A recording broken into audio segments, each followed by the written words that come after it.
Hello, friends. Welcome back and Happy New Year to you. What would it be like if you knew that you could make 2020 the most amazing year of your life? Do you believe me? Is it possible? Yes, it is. And in today's episode, this is what we will be discussing.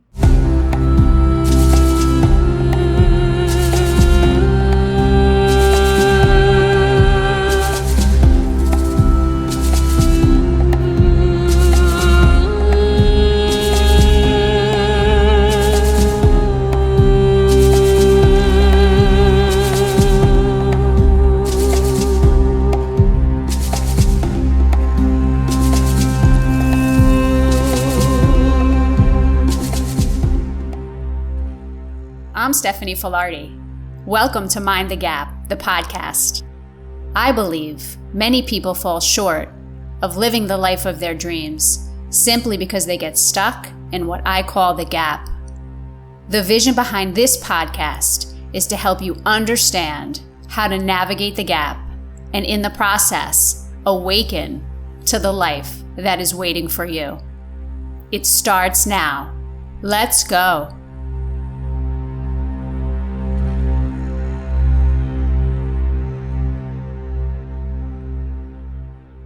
So let us begin by taking our 3 conscious breaths. Inhale through the nose, filling up. Exhale, release, let it go. Inhale, filling up. Exhale, release, surrender, let go. And one more time, inhale, filling up. Exhale, let it go. So I'm wondering how many of you took the invitation that I suggested in last week's episode to do the year-end review, to take the time to connect to yourself, to reflect on your year, and then to make some choices for direction for 2020. If you have not yet completed, that's fine.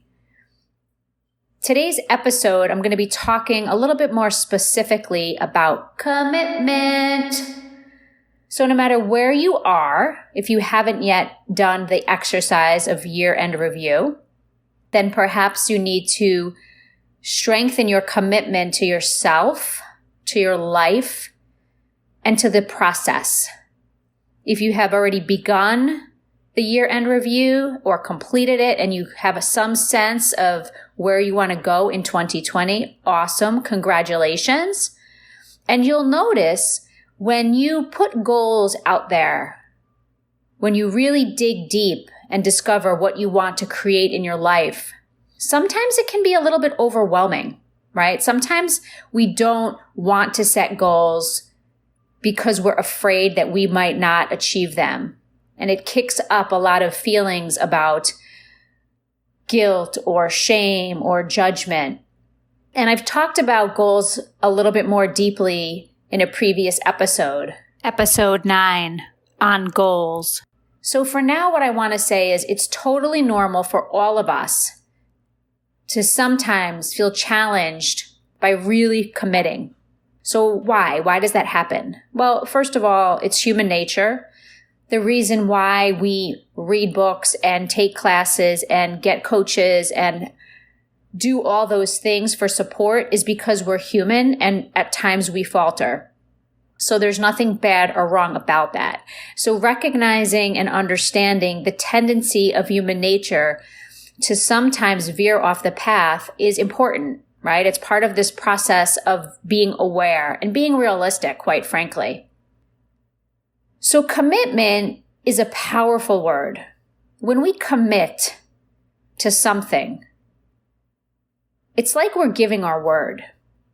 And what often happens when we commit to something, especially something that is larger than ourselves, so it could be a dream that we have that's really big, And it could feel at times like we're so far away from that, or we're not sure how that's going to happen, and we get caught in the how. Again, another human tendency. What we have to remember is that when those challenging moments arise, so whether they arise in the form of emotion such as fear or doubt or worry, or a person who's maybe being negative, or perhaps a situation beyond our control, when those experiences happen to us, that is the opportunity for us to dig deeper and to commit again and again. So we commit at the outset to say, okay, this is the year that I envisioned. This is the year that I'm committed to creating. And we look at the areas of health and relationship and money and career, vocation, life purpose, whatever sings to you, whatever is true for you. And then as we go about taking small action or large action in the direction of our goals, in the moments when we're challenged, those are the moments to recommit. So what ends up happening over time is that this is the journey.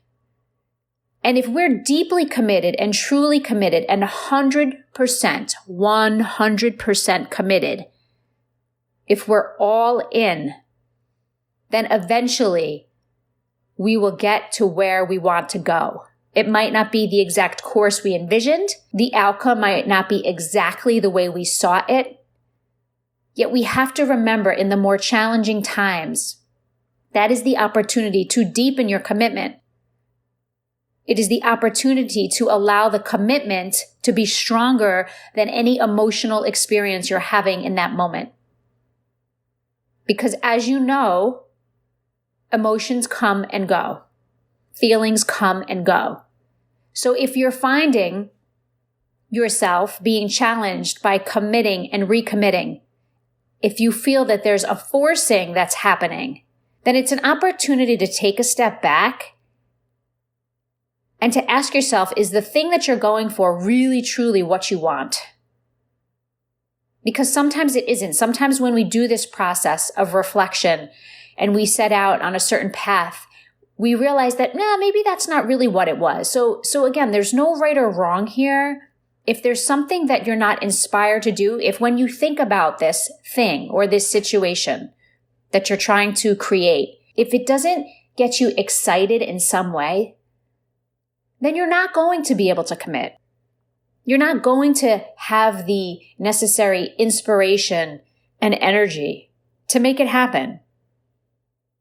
So this is an opportunity to, again, wherever you are in this process, whether you did the year-end review or you have not yet done it, it's an opportunity to get clear on what is commitment to you. What does that mean? And I encourage you to look at an area of your life where you feel like you are deeply committed to. So some of us, it's very simple for us to commit to maybe a partner, being there for a partner or our children, or maybe some of us are deeply committed to our spiritual practices, our work, could be taking care of our physical body.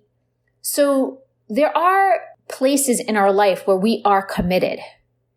So learn from those. What is it about that experience that you're able to stay committed to? Is it because you know that the result or the feeling or the experience or effect of that commitment is positive and good for you? Probably, right? And yet there also might be times where that commitment has wavered a little bit, even if it's simply in the mind. So recognize that you're human and it's normal and it's natural to have days where maybe we feel less committed. Yet the difference between honoring our commitments and not honoring our commitments is what we do about those feelings. As I have shared many times before, it's healthy to feel what we feel fully, to allow the emotions to come. And really what we're responsible for and what we're accountable for is how we react or act or respond to the feelings. So for example, if you have a vision of creating a career that's more aligned with who you are, and that feels really big because maybe you're doing something you've always done, or maybe you're currently not working, whatever the situation is, So you want to create this amazing career that's aligned with who you are. And you keep that vision in your brain, in your head. You see it, you feel it. On the days where maybe you get discouraged for whatever reason, so you have these maybe heavier feelings or negative feelings, if in that moment you take actions that move you away from that dream, then you are honoring your feelings more than you're honoring your commitment. So in those moments where perhaps the emotions feel big, or we're not feeling positive, or we're feeling discouraged, allow the feelings to be there and take no action. Because that's also a powerful practice. The practice of non-action, because you're choosing consciously to do nothing. You're choosing to be in the feeling, to be in the emotion, to remember that you're human and that feelings will come and feelings will go. And then perhaps you'll use that experience, that emotion, that situation as an opportunity to grow and to expand your capacity in your container to commit. Because, my friends, that is how we become successful at life.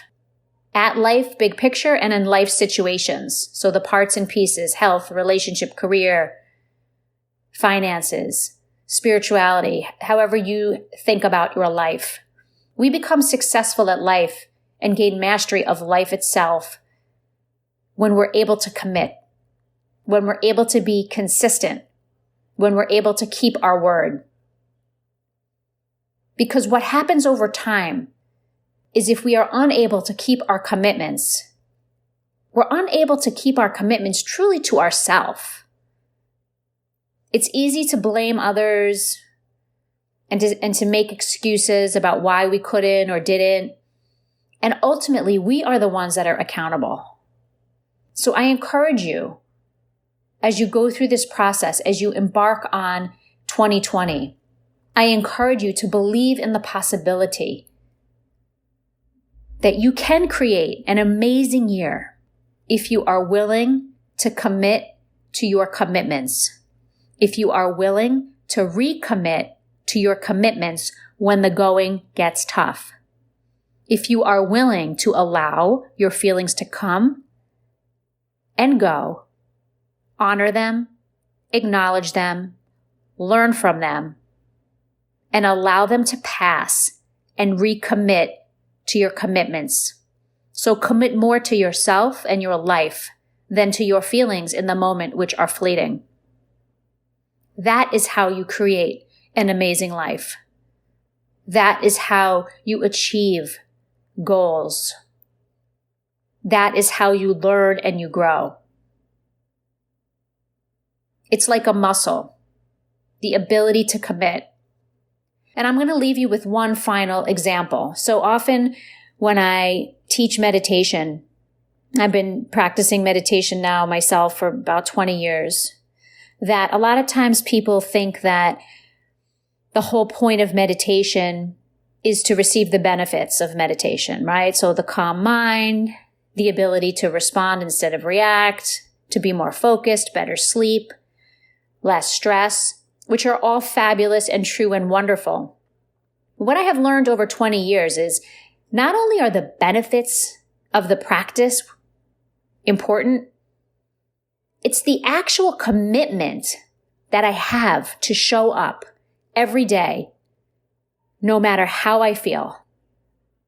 Even if the entire meditation, and I do a silent meditation for the most part, about 20 minutes every day, sometimes twice a day. Even if that entire 20 minutes, my mind is racing and I'm completely in the future or in the past, I still sit. So what meditation and the practice of meditation has taught me is to commit and to show up and to be consistent. And that's when the results become generative. That's when I'm able to, in a moment when it feels like things in the outer world are going nuts, that I'm able to keep an inner calm and peace And I'm able to respond and think clearly instead of react.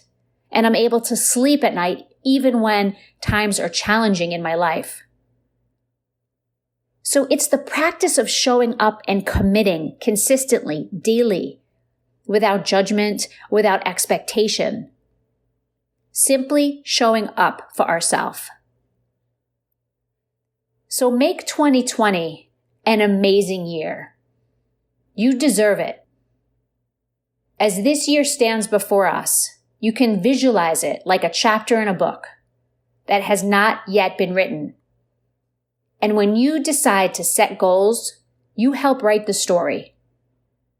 So gift yourself time. Take the necessary time you need and give yourself the attention that you deserve.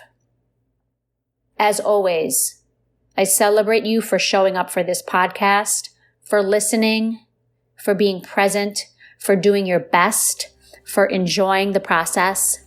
And as always, stay connected with me on social.